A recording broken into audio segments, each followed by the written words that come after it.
আমরা কেন ডিসেম্বরের মধ্যে নির্বাচন চাই এ ব্যাপারে আমরা ব্যাখ্যা দিয়েছি।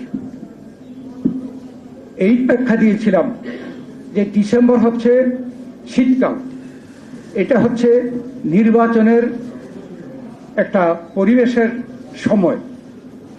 আপনারা যে বলছেন জুন মাসের মধ্যে ইলেকশন দিবেন, আমরা এক হইল যত বিলম্ব হবে আমরা মনে করি এদেশে যারা পতিত স্বৈরাচারী সরকার দেশে বিদেশে পালিয়ে আছে তারা নানা ষড়যন্ত্র করবে। আমরা কিছু কিছু ষড়যন্ত্রের নমুনা আমরা দেখছি। যত বিলম্ব হবে ষড়যন্ত্র হইতে পারে, সেটা থেকে রক্ষা করার জন্য আপনি যত শীঘ্র নির্বাচন দেওয়া প্রয়োজন। আপনারা যে বলছেন জুনে দেবেন, এর আগে কি হয় ডিসেম্বরের পরে?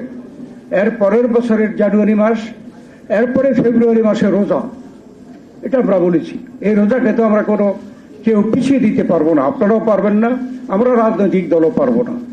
এই রোজা এবং ঈদ নিয়ে 2 মাস চলে যায়, ফেব্রুয়ারি মার্চ, তারপরে আসবে এপ্রিল মে হচ্ছে দেশে পাবলিক পরীক্ষা, এসএসসি এবং এইচএসসি, এগুলোকে পিছানোর কোনো সুযোগ নেই। আর এই এসএসসি এইচএসসি যে স্কুল কলেজ সেন্টার হয় সেগুলিতে কিন্তু ভোটের সেন্টার হয়। তো আপনারা তো এপ্রিল মে ইলেকশন করতেই পারবেন না।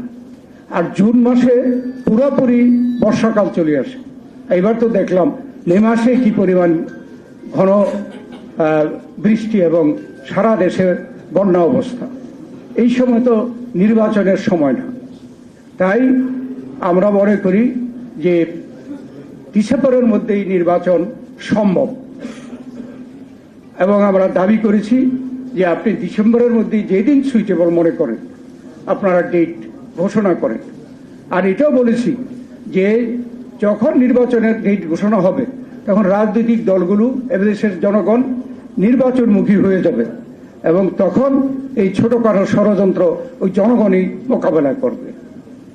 এবং এটা এই সরকার যেহেতু অন্তর্বর্তীকালীন সরকার, আপনারাও বলেন না আপনারা অনির্দিষ্টকালের জন্য থাকবেন, আপনার একটা সময় পর্যন্ত বিদায় নিতে হবে। তারাও এটা স্বীকার করে, হ্যাঁ বিদায় নিতে হবে।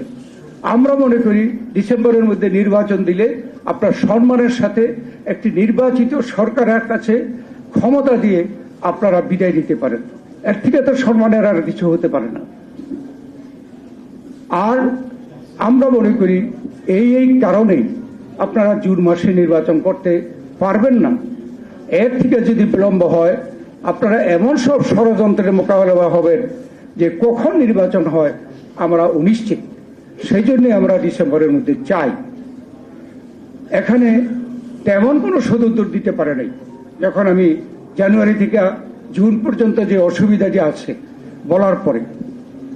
তাই আমরা পরিষ্কার বলেছি যে ডিসেম্বরের মধ্যে দেশের জনগণ নির্বাচন চায়।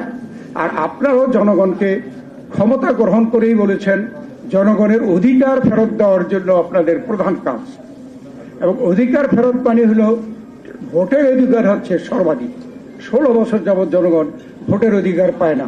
আপনারা ভোটের অধিকার দিয়ে জনগণের নির্বাচিত সরকারের কাছে ক্ষমতা হস্তান্তর করে গেলে দেশও শান্তিতে অগ্রসর হবে ভবিষ্যতের দিকে, এবং জনগণও খুশি হবে, আপনারাও সম্মানের সাথে বিদায় নিতে পারবেন।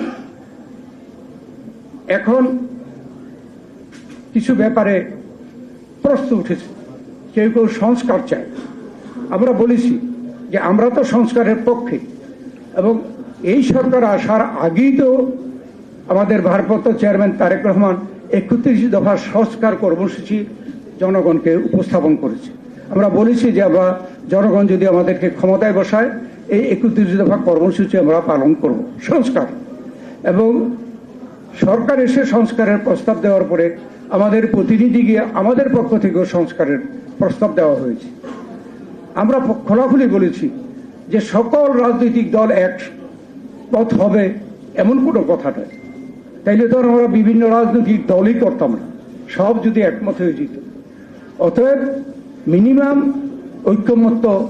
ঐকমত্য তৈরি করে আপনারা নির্বাচনের দিকে অগ্রসর হন।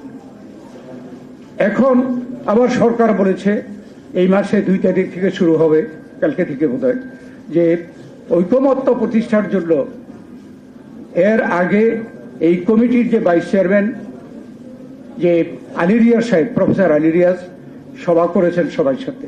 এখন প্রধান উপদেষ্টা আগামী করলো এটা আবার দ্বিতীয় দফা আলোচনা শুরু করবেন। আমরা যাব, গেলেও আমরা কি বলবো? আমরা তো এই সরকারের আগেই সংস্কার কর্মসূচি দিয়ে রেখেছি, অনেক এই সংস্কার কর্মসূচি তাদের প্রস্তাবের সাথে মিলে, তো যেগুলো আমরা মনে করি মিনিমাম সকল দল একমত হবে, সেটাকে ঐকমত্য প্রকাশ মানে ঘোষণা করে ইলেকশনের দিকে যাওয়া উচিত। তো বাংলাদেশের বর্তমানে যে সংকট আলোচনা, এটা কিন্তু নির্বাচনকে নিয়ে। এখানে আমাদের প্রধান উপদেষ্টা আপনারা জানেন অত্যন্ত সম্মানী ব্যক্তি, যিনি এনজিও করে বাংলাদেশে বিদেশে সুনাম করেছেন এবং তিনি একটি নোবেল পুরস্কার পেয়েছেন। বাংলাদেশের কিন্তু আর কেউ নাই। তাই আমরা অনেক বিশ্বাস নিই এবং এদেশের জনগণ অনেক বিশ্বাস নিয়ে যে বৈষম্য বিরোধী ছাত্র গণ আন্দোলনের যারা নেতৃত্ব দিয়েছে এবং আমরা যারা নেতৃত্ব দিয়েছি, আমরা অনেক বিশ্বাস করে ওনাকে, প্রফেসর ইউনূস সাহেবকে এই পদে বসিয়েছি, অনেক বিশ্বাস করে। কিন্তু তিনি জাপানে গিয়ে যে বক্তব্য রেখেছেন, এতে আমরা হতাশ। কেননা উনি বলেছেন একমাত্র নাকি বাংলাদেশে বিএনপি নির্বাচন চায়। আমি তো বলছি কে নির্বাচন চায় না? নির্বাচন তো সবাই চায়, কিন্তু আমরা বলেছি ডিসেম্বরের মধ্যে ইলেকশন হলে নির্বাচন কমিশনের সুবিধা, সরকারের সুবিধা, জনগণের সুবিধা, সেটা আমরা যুক্তি দেখিয়েছি। যদি অন্য কোনো যুক্তি থাকে, সরকার পরিষ্কার করুক, করে নির্বাচনের তারিখ ঘোষণা করুক, সেটা ছিল তাদের দায়িত্ব। না বলে বিদেশি গিয়ে বলছে শুধুমাত্র বিএনপি নির্বাচন চায়, এটা সঠিক না।